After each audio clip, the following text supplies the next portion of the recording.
आलेलो आहे मालवणमध्ये आणि आता मी जात आहे दांडे बीचवर। तर तिथे स्कुबा डायव्हिंग करतात। तर चला आता जाऊया आणि तुम्हाला दाखवतो स्कुबा डायव्हिंग कसे होते आणि काय काय इन्स्ट्रक्शन्स त्यांच्या असतात आणि कुठे नेतात ते स्पॉट्स वगैरे। चला दाखवतो तुम्हाला। तर आता मी बीचवर आलेलो आहोत आणि आता स्कुबा डायव्हिंगसाठी आता थोडा वेळ लागणार आहे। मी थांबू आता इथे थोडा वेळ आणि मी तोपर्यंत बीचमध्ये म्हणजे समुद्राच्या आतमध्ये गेलेलो जरा। तर आता बोट आलेली आहे, आता जाऊ मग स्कुबा डायव्हिंग करायला। तर बोटमधूनच आतमध्ये नेतात। हे बघा बोट आहे। तर आता बघू कुठल्या बोटमध्ये जायचं आहे ते। 3 आहेत बोट इकडे बघा, 1 2 3। तर ही बघा ही आहे बोट। तर चला आता जाऊया बोटच्या आतमध्ये। तर आता आम्ही बोटमध्ये बसलोय आणि आता मग जाऊ लोकेशनवर जिथे स्कुबा डायव्हिंग होणार आहे। आता पोहोचलोय बघा लोकेशनवर जिथे स्कुबा डायव्हिंग होणार आहे आणि आता मी खूप एक्साइटेड आहे स्कुबा डायव्हिंग करण्यासाठी। तर स्कुबा डायव्हिंगची जी लोकेशन आहे तर ती ह्या किल्ल्याच्या जवळच आहे। सिंधुदुर्ग किल्ला आहे त्याच्याजवळ। तर बघा इथे किल्ला पण बघायला भेटलेला आहे जवळून। आणि आता माझा नंबर आलाय स्कुबा डायव्हिंग करायला। तर बघा अशी सीडी असते तर त्याच्यावरून उतरायला लागतं आणि मग बघा आता ते स्विमिंग गॉगल वगैरे असतो तर तो घालतात। तर बघा हा गॉगल स्विमिंगचा केवढा मोठा आहे आणि जो माझ्याकडे आहे तो खूप छोटा आहे। तर हा बघा खूपच मोठा आहे, कार्टून वाटते बघा मी। आणि आता सिलेंडर पण लावलाय, ऑक्सिजन सिलेंडर। आता मग जाऊ पाण्याच्या आतमध्ये म्हणजेच समुद्रामध्ये। तर बघा आता मी रेडी झालेलो आहे स्कुबा डायव्हिंग करण्यासाठी।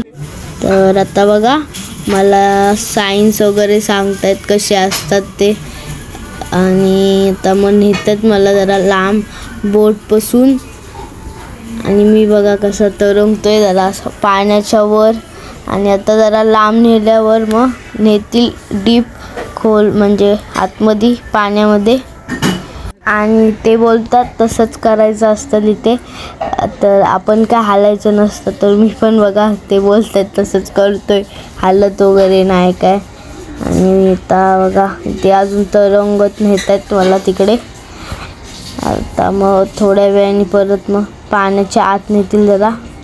तर बघा आता मला जरा आत नेले आणि आता असं वरूनच जरा असं खाली बघून पाण्यामध्ये श्वास घ्यायला लावतात।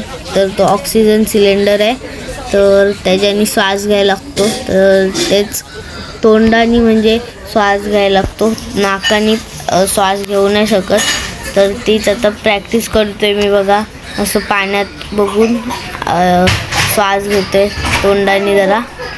आणि बघा फायनली मला इथे आतमध्ये आणले पाण्याच्या आणि कॅमेरासमोर काय करायचं होतं ते मला समजत नव्हतं म्हणून मी असंच काहीतरी हाताने करत होतो बघा, हाय वगैरे करत होतो।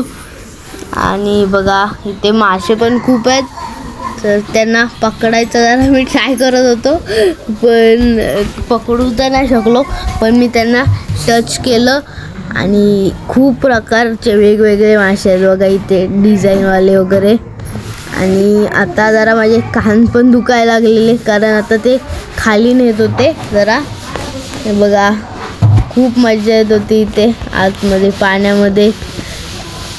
आणि बघा मासे सारखे साईडून वगैरे जात होते तर त्यांना खायला देतात म्हणून ते आपल्या साईडून वगैरे जातात।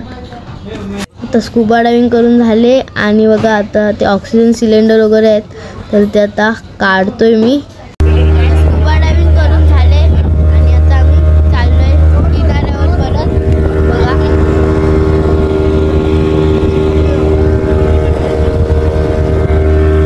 आता आलोय बोटमधून खाली उतरलोय आणि भारी वाटलं। तर जरा खाली गेलो तर तेव्हा कानात म्हणजे प्रेशरने कान दुखत होते। आता नाही दुखत आहेत। आता मग ते चप्पल काढून गेलेलो गाडीच्या इथे, आता घालतो चप्पल आणि मग कपडे पण चेंज करतो. सगळं झाल्यावर मग भेटतो तुम्हाला.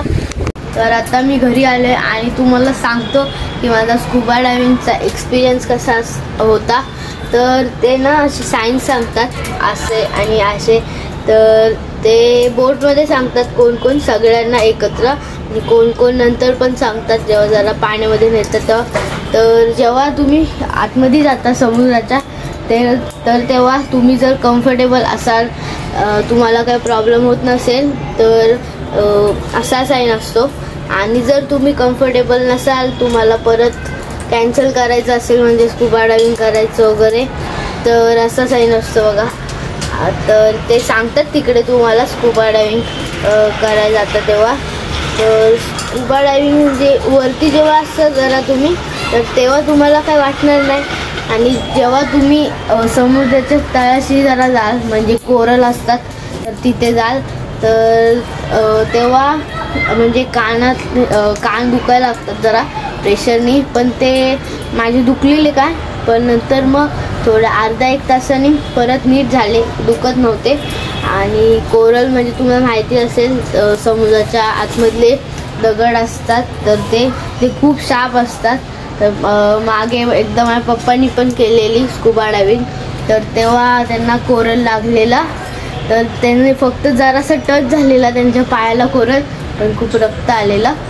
आणि तर आता मी दुसऱ्यांदा केले स्कुबा डायव्हिंग, पण पहिल्यांदा जेव्हा स्कुबा डायव्हिंग केलेली तर तेव्हा मी जरा वरतीच होतो, मला एवढं कोरल तिथपर्यंत नेलं नव्हतं, म्हणून त्यावेळेस काय कान वगैरे दुखले नव्हते.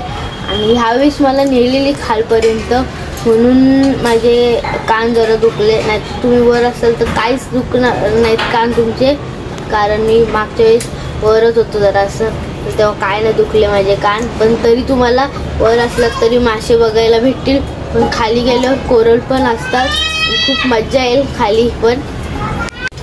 तर जर तुम्हाला स्कुबा डायव्हिंग करायचे असेल तर मी तर सांगतो नक्की करा, कारण खूप मजा येईल. कान दुखतील पण जेव्हा तुम्ही आत जाता तर तेव्हा तर खूपच मजा येते. सगळे मासे वगैरे बघायला खूप वेगवेगळ्या प्रकारचे होते मासे, डिझाईन वगैरे असे मासे होते, आणि कोरल्स वगैरे पण होते खूप सारे खाली.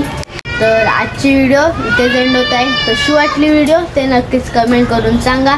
व्हिडिओ आवडली असेल तर लाईक करा, आणि चॅनलवर नवीन असाल तर सबस्क्राईब करा, आणि बेल आयकॉन दाबायला विसरू नका, जेणेकरून माझे नवीन व्हिडिओ येतील तर त्या तुम्हाला लवकरात लवकर मिळतील. आणि इंस्टाग्रामची लिंक डिस्क्रिप्शनमध्ये असेल तर तिथे पण नक्कीच फॉलो करा.